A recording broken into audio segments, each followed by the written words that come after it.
new urbanism has proven to be exceedingly marketable. You know, it really is a wonderful way to amenitize the house.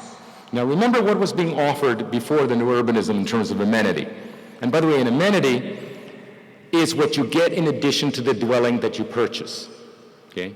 And the old system, proposed by some of our friends in the ULI, were such things as gateways with guards. Whether necessary or not, you allocate $1.8 million to the gateway. That was an amenity, you get that.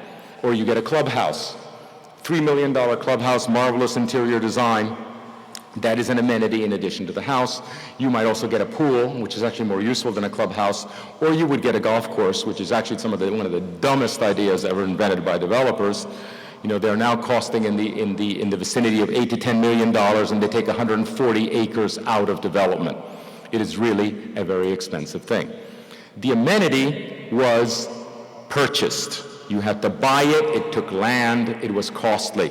It works. Nobody said it didn't work. The golf courses worked, the clubhouses worked, the entries worked, but they were not free. They were not fundamentally intelligent. You paid for it and you got it. What did the new urbanism contribute to the amenity? We contributed urbanism as an amenity. Urbanism. What we contributed is, first of all, sense of place. The fact that that stuff you had to build anyway, the office buildings, the houses, the shops, if you aligned them in certain known ways, known and not particularly difficult ways, you achieve that nirvana sense of place, which actually is sense of space. It's actually using the buildings to make walls so that when you're in the street or the square or the boulevard or the park, you felt that feeling of enclosure.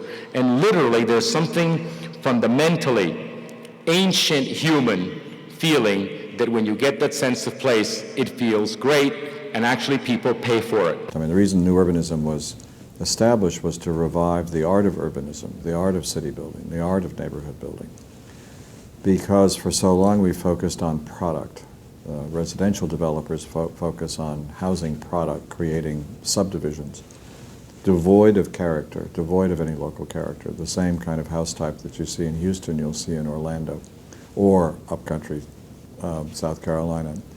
And the same thing can be said for the retail districts and even for the revival efforts in the centers of towns. The character of the place is consistently lost and eroded.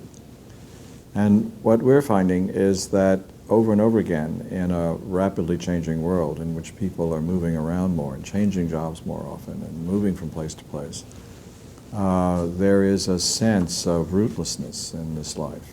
And there's greater search for authentic places of character which appear to be part of some place, that when you're in them, you know where you are. One of the things about being in a meaningful public place is that it informs you where you've come from and gives you an idea of feeling secure about where you're going. And that allows you to dwell in a hopeful present. And you've got 2 or 3 generations of Americans who have been deprived of the ability to dwell in a hopeful present.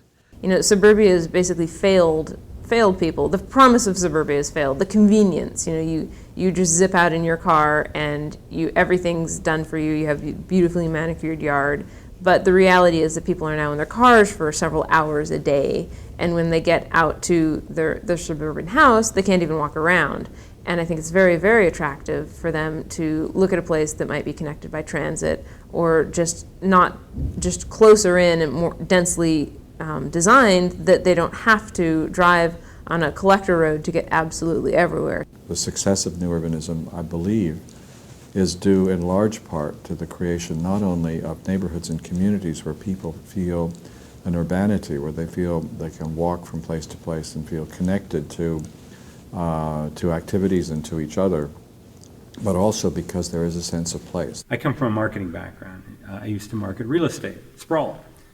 And one of the things that I found very interesting is that I would leave my house on a beautiful side street in Greenwich Village, flanked by historic townhouses, get on the plane, fly to Atlanta or Mississippi, work on developing a huge shopping center that would be called the something or other town center. usually spelled Townecentre.